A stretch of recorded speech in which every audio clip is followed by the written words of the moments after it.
Prenez place sur le monticule et bienvenue dans First Pitch, le podcast MLB des équipes de The Playoff FR, au retour du calendrier de l'Avent. Et aujourd'hui, la case numéro 2. Et oui, on va vous reparler de baseball pour cette deuxième case. Aujourd'hui, Copperstone est le mythe de Doubleday. Le saviez-vous? Copperstone, la ville natale du baseball, là où trône le Hall of Fame, repose en réalité sur une supercherie monumentale. Et oui, tout commence avec une histoire trop belle pour être vraie. On vous raconte ceci. En 1839, un jeune cadet de West Point, Abner Doubleday, invente le baseball dans un pré de Copperstone. Il trace un losange, pose 4 bases, écrit les règles, et un siècle plus tard, comme par magie, on construit le temple de la renommée précisément à cet endroit. C'est magnifique, c'est presque biblique. Eh bien, en fait, c'est totalement inventé. Mais alors, qui était vraiment Abner Doubleday? Avant d'être un inventeur imaginaire, Doubleday était un vrai personnage historique avec une vie digne d'un roman américain. Son enfance? Abner naît en 1819 dans une petite maison de Ballston Spa, dans l'État de New York, d'une famille modeste, mais avec une tradition militaire plutôt solide. Eh oui, un grand-père soldat de la Révolution américaine, un autre messager pour George Washington et un père vétéran de la guerre de 1812 et député. On retrouve Abner, le jeune Abner,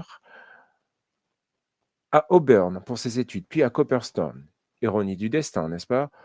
Avant de devenir ingénieur et d'entrer à West Point, la fameuse académie, en 1838. Il en sort officier en 1842. Aucun lien avec le baseball à ce stade.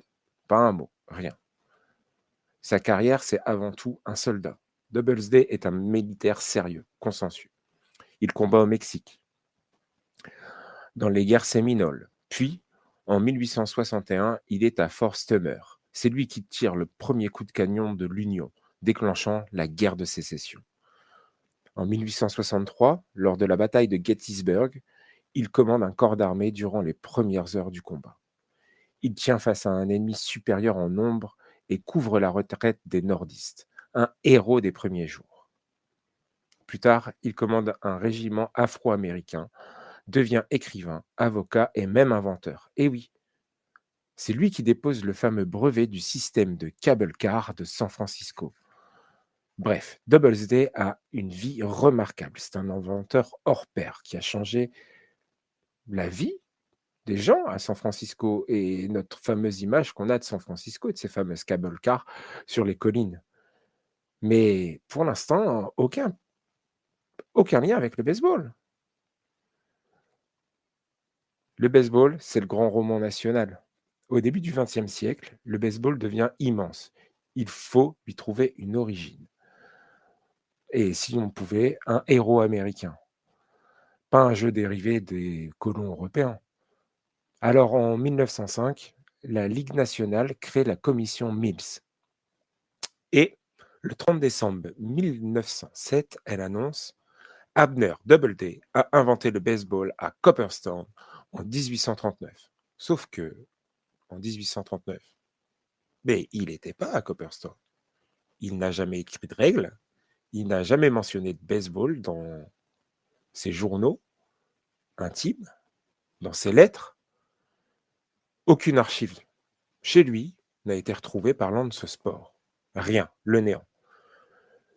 Et en fait, ce mythe, un peu flou, il repose sur un homme interné dans un asile. Mais ça a été suffisant pour dire que la légende était celle-là. Et ça arrangeait bien tout le monde. Un héros de la guerre, un héros de la construction des États-Unis, inventeur du baseball.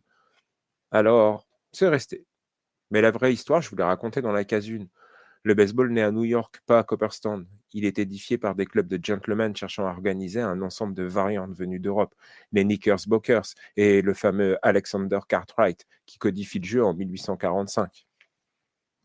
Pas de génie solitaire, mais un effort collectif. Un peu comme les États-Unis eux-mêmes, un pays construit par des influences multiples qu'on finit par unifier. Mais ça, je vous l'ai raconté dans la case 1.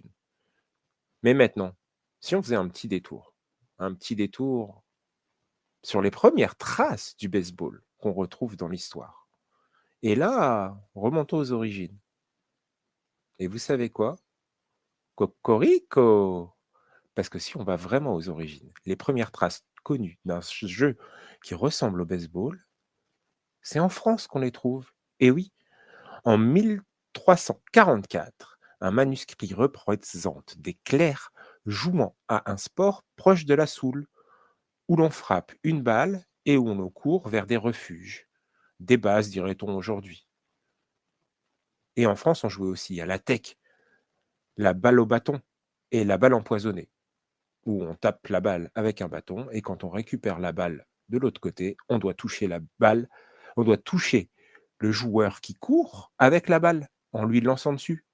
Et oui, s'il n'est pas arrivé sur la base, à l'endroit safe, il est éliminé. Bref, bien avant Copperstone, c'est chez nous, en France, qu'on tapait déjà la balle. Et oui, Cocorico!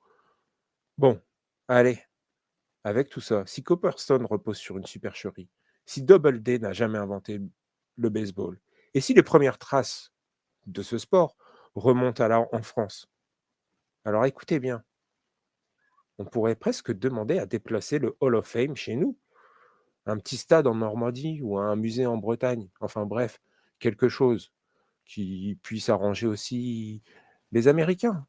Vous avez Omaha Beach, pourquoi pas juste à côté, un petit temple de la renommée dédié au baseball. Et voilà, plus simple pour nous, fans, d'aller retrouver les histoires, les idoles que nous avons sur ce sport.